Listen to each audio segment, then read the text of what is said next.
우리의 삶은 어디에서 와서 어디로 가는 걸까요? 우리는 이따금씩 이 광활한 우주 속에서 우리의 존재가 갖는 의미에 대해 깊이 생각하곤 합니다. 오늘 여러분께 들려드릴 이야기는 삶과 죽음의 경계에서 6분이라는 짧은 시간 동안 영혼을 엿보고 돌아온 한 남자의 경이로운 체험에 관한 기록입니다. 이 이야기가 당신의 마음에 작은 울림을 준다면 구독과 좋아요를 통해 더 많은 이들에게 이 희망의 메시지를 함께 나누어 주시길 기도합니다. 여러분의 모든 날에 하나님의 은총과 평화가 가득하기를 바랍니다. 저는 위스콘신주에서 평생을 흙과 함께 살아온 농부이자 제가 사는 지역의 역사를 기록하는 작가이기도 합니다. 약 25년간 젖소 농장을 운영하다가 지금은 넓은 초지에서 소를 방목해 키우는 방식으로 전환했죠. 그리고 흥미롭게도 바로 그 소들이 제가 겪은 임사체험, 즉 죽음의 문턱에 다녀온 경험에서 아주 중요한 역할을 했습니다. 그날의 일을 떠올리면 저는 죽음에 관한 전문가가 되었지만 동시에 희망에 관한 전문가가 되었다는 사실을 깨닫게 됩니다. 제가 쓰러졌던 그 운명적인 날 아침, 그 모든 일은 제 잘못이 아니었습니다. 그저 동네 병원에 딸린 피트니스 센터에서 가볍게 팔 운동을 20번 했을 뿐이었죠. 하지만 왜 하필 그 순간이었을까요? 왜 1시간 전 아무도 없는 드넓은 농장 초원이 아니라 모든 의료 지원이 가능한 바로 그 장소, 그 정확한 시간에 그런 일이 일어났을까요? 이 질문들은 오랫동안 제 마음을 떠나지 않았고 그 답을 이해하기까지는 아주 오랜 시간이 걸렸습니다. 그날 아침 여느 때와 같이 저는 56에이커에 달하는 초원으로 나갔습니다. 27마리의 소들이 잘 있는지 아픈 곳은 없는지 확인하는 것이 저의 첫 번째 일과였죠. 그런데 그날은 무언가 달랐습니다. 제가 소들에게 100m쯤 다가갔을 때였습니다. 풀밭에 누워있던 소들 중 한 마리가 저를 보더니 벌떡 일어났습니다. 귀를 쫑긋 세우고 저를 뚫어지게 쳐다보더니 갑자기 미친 듯이 들판을 가로질러 달리기 시작했습니다. 그리고는 멀찍이 멈춰서서 저를 돌아보더군요. 마치 유령이라도 본 것 같은 모습이었습니다. 그 소의 이상한 행동에 다른 소들도 모두 경계심을 품고 일어났습니다.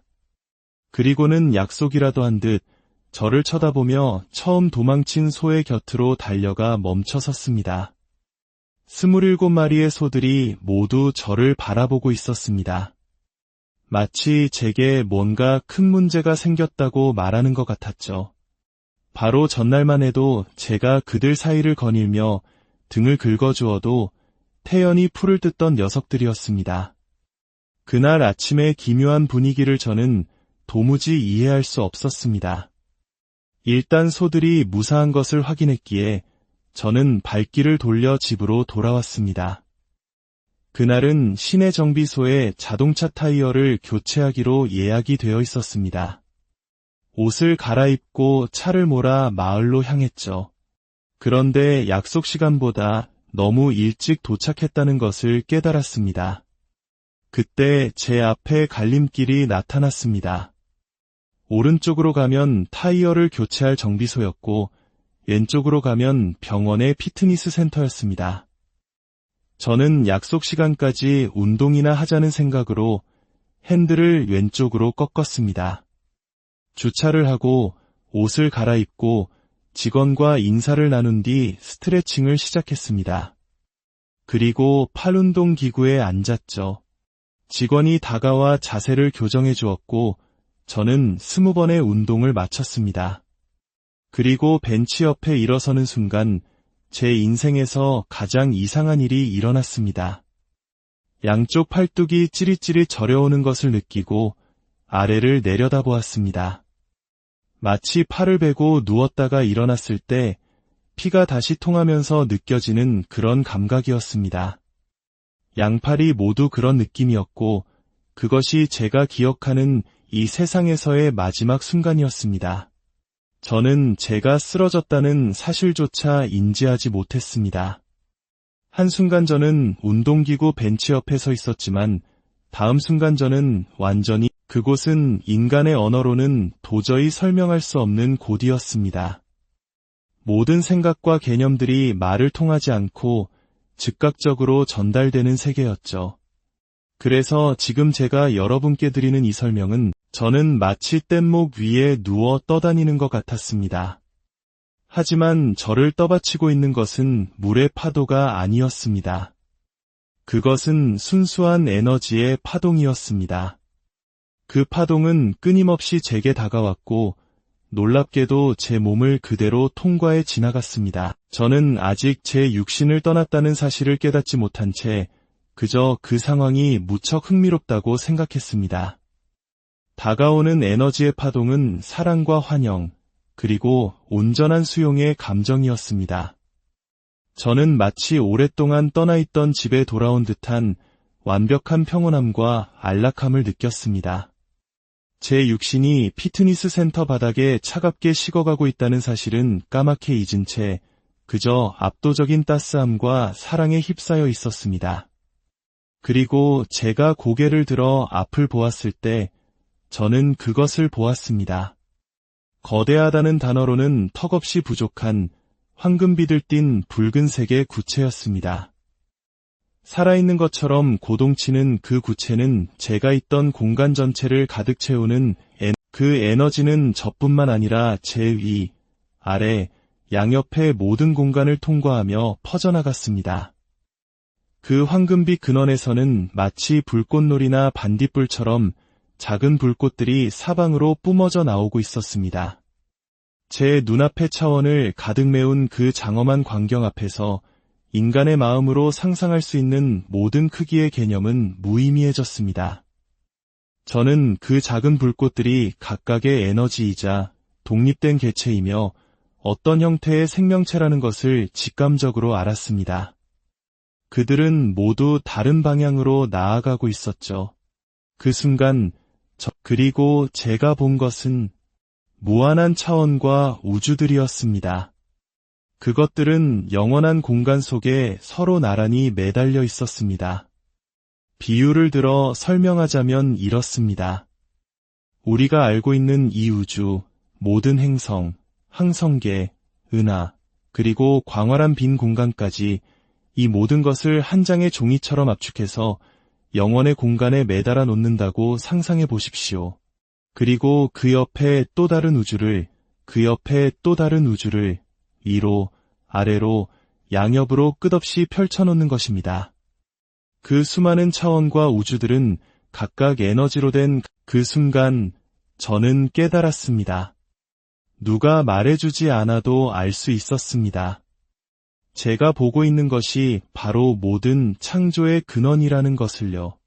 신성한 창조주, 하나님, 혹은 여러분 각자가 마음에 품고 있는 그 어떤 이름으로 불러도 좋을 모든 것의 시작점이 그 근원은 사랑과 환대, 그리고 무한한 지식의 파동을 그곳에 매달린 모든 우주에 끊임없이 보내고 저는 놀라움보다는 원래 이런 것이었구나. 그러다 문득 등 뒤에는 무엇이 있을까 궁금해졌습니다.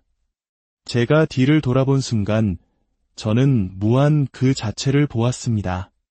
영원의 본질이 마치 돋보기처럼 작용하여 멀리 상상할 수 있습니까? 무한의 끝, 저는 그것을 보았습니다. 저는 그곳이 바로 제가 온 곳이며 우리 모두가 온 곳이라는 것을 이해했습니다. 저 역시 한때는 그 근원에서 뿜어져 나온 작은 불꽃 중 하나였던 것입니다. 이는 우리 모두가 그 창조의 에너지 DNA를 가지고 제가 이 영원한 차원을 경험하는 동안 나중에 의료 기록을 보고서야 알게 된 사실입니다. 만약 그때 그 사실을 알았더라도 저는 아마 신경 쓰지 않았을 겁니다. 오히려 애쓰지 마세요. 저는 여기가 훨씬 좋습니다. 돌아가고 싶지 않아요라고 말하고 싶었을 겁니다. 하지만 제게는 선택권이 없었습니다. 모든 것을 받아들이고 이해하며 그곳에 머무르던 순간 갑자기 저는 그곳에 없었습니다. 유료 기록에 따르면 바로 그때 제 심장이 저는 제 육신으로 돌아온 것입니다. 단 6분 만에 제 인생에서 가장 긴 여행을 마친 셈이었습니다. 저는 그 경험을 온전히 이해하고 다른 사람에게 설명하기까지 아주 오랜 시간이 걸릴 깨달음을 안고 돌아왔습니다. 그리고 제가 왜 그곳에 머물지 않고 이곳으로 돌아와야만 했는지 그 이유에 대한 답을 얻기까지는 8개월이라는 시간이 더 필요했습니다. 이 경험 이후 저는 우리 몸이 단순히 각 부분의 합보다 더 위대한 존재라는 것을 깨달았습니다. 제가 쓰러지기 직전 벤치 옆에 서 있을 때의 저와 심장이 멎은 채 바닥에 누워 있을 때의 저는 똑같은 신체 부위를 가지고 있었습니다. 단 하나만 빼고요. 바닥에 누워 있을 때 제게 없었던 것, 그것은 바로 제가 다른 차원에서 경험하고 있던 저의 내면적 본질, 저의 진정한 자아, 바로 영혼이었습니다. 의료진이 제 심장을 다시 뛰게 했을 때 그 영혼은 다시 육신으로 돌아와야만 했습니다. 그래서 저의 경험은 그만큼의 시간으로 한정되었던 것입니다. 저 하나의 경험을 위해 제 가족을 포함한 많은 분들이 불안과 정신적 충격을 겪어야 했습니다. 하지만 이 깨달음을 얻게 된 것에 저는 진심으로 감사합니다. 저는 제가 특별히 선택받았다고 생각하지 않습니다. 저는 여러분과 조금도 다르지 않은 평범한 사람입니다. 놀라운 경험을 했다고 해서 제가 다른 사람보다 더 우월한 존재가 되는 것은 아닙니다. 저는 여전히 청구서를 내야 하고 일하러 가야 하며 때로는 마음이 맞지 않는 사람들과도 관계를 맺어야 합니다. 제 감정을 다스려야 하고 삶의 어려움들을 마주해야 합니다. 하지만 제게는 다른 관점이 생겼습니다. 이것이 제 경험의 핵심입니다. 저는 제 경험을 나누는 이유가 희망 때문이라고 말씀드렸습니다. 제가 그곳에서 얻은 정보를 어떻게 이 세상의 언어로 온전히 전달할 수 있을지는 저도 잘 모릅니다. 영적인 에너지를 인간의 단어로 바꾸는 것은 물리학적으로나 역학적으로나 불가능에 가까운 일일 겁니다. 하지만 저는 노력하고 있습니다. 왜냐하면 제가 한 경험은 이 지상에서의 삶이 끝날 때 우리 모두가 하게 될 경험이기 때문입니다. 저는 이렇게 비유하곤 합니다. 1951년 저라는 영적 에너지는 이 낮은 차원의 삶을 경험하기 위해 지상으로 내려오기로 결정했습니다. 마치 고속도로를 달리다가 지구 체험이라는 나들목으로 빠져나온 것과 같았죠. 저는 부모님에게서 태어나고 73년이 넘는 시간 동안 이 삶을 경험했습니다. 이제 저는 이 삶이 일시적인 것이라는 사실을 압니다. 우리 모두는 각자의 경험을 허락받았을 뿐입니다. 제 육신이 연료를 다 소진하면 저는 다시 이 몸을 떠나 저 에너지 고속도로의 진입로로 올라탈 것입니다.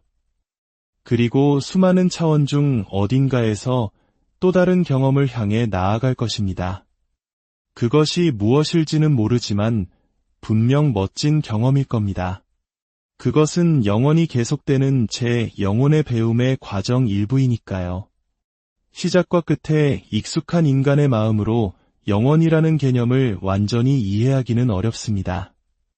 우리의 탄생이 시작이고 죽음이 끝이라고 생각하지만 그것은 이야기의 아주 작은 일부에 불과합니다. 우리의 영혼은 이전에도 다른 형태로 존재했으며 이곳을 떠난 후에도 계속해서 다른 것들을 경험할 것입니다. 이것은 종교적인 이야기가 아닙니다. 우리 모두가 영원한 존재라는 영적인 진실에 관한 이야기입니다. 이것이 바로 제가 전하고 싶은 희망입니다. 우리가 숨을 멈추고 바닥에 쓰러지는 순간이 끝이 아니라는 것. 우리는 그저 다른 곳으로 갈 뿐입니다. 우리는 이 땅에 육신을 가지고 와서 만지고, 느끼고, 사랑하며 이 차원의 감각적, 감정적, 지성적 요소들을 배우는 것입니다. 그리고 저는 우리 곁에 수호천사, 혹은 지적인 존재들이 있다고 믿습니다.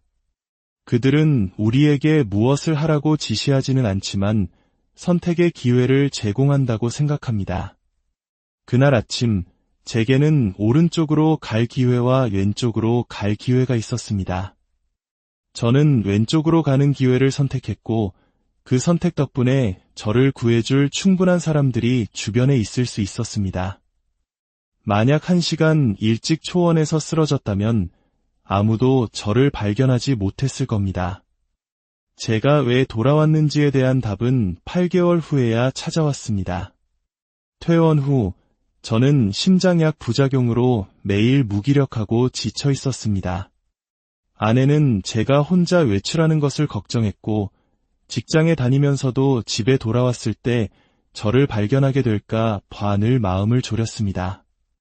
그러던 어느 날 아침 제가 계단을 내려와 주방 식탁 의자에 지친 몸을 던지자 아내가 메모장을 손에 들고 물었습니다. 어젯밤에 당신이 무슨 말을 했는지 듣고 싶어요.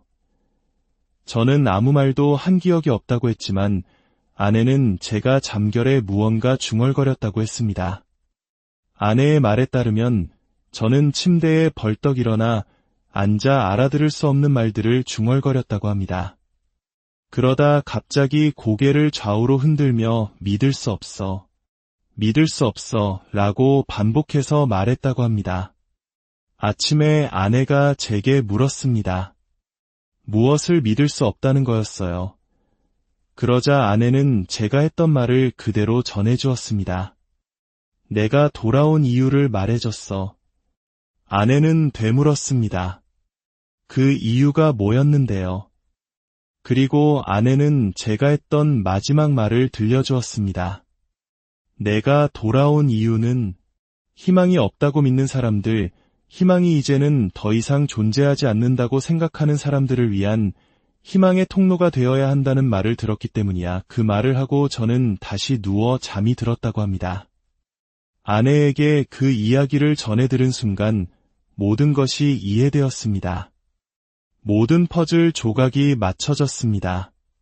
제가 왜 그 시간, 그 장소에 있어야 했는지, 왜 돌아와야만 했는지, 그 이유는 바로 제 경험을 사람들에게 전함으로써 이것이 끝이 아니라는 사실을 알리기 위함이었습니다. 우리 중 누구도 길을 잃지 않습니다. 우리는 원하든 원치 않든 다음 여정으로 나아가게 될 것입니다. 지금 당신이 어떤 상황에 처해 있든 그것은 중요하지 않습니다. 우리는 이 지상의 경험을 통해 배우고 그 배움을 가지고 다음으로 나아갑니다. 우리가 해야 할 일은 서로를 지지하고 서로에게 희망을 주는 것입니다. 당신의 지금 이 순간이 전부가 아니며 당신은 훨씬 더 위대한 존재의 일부라는 사실을 기억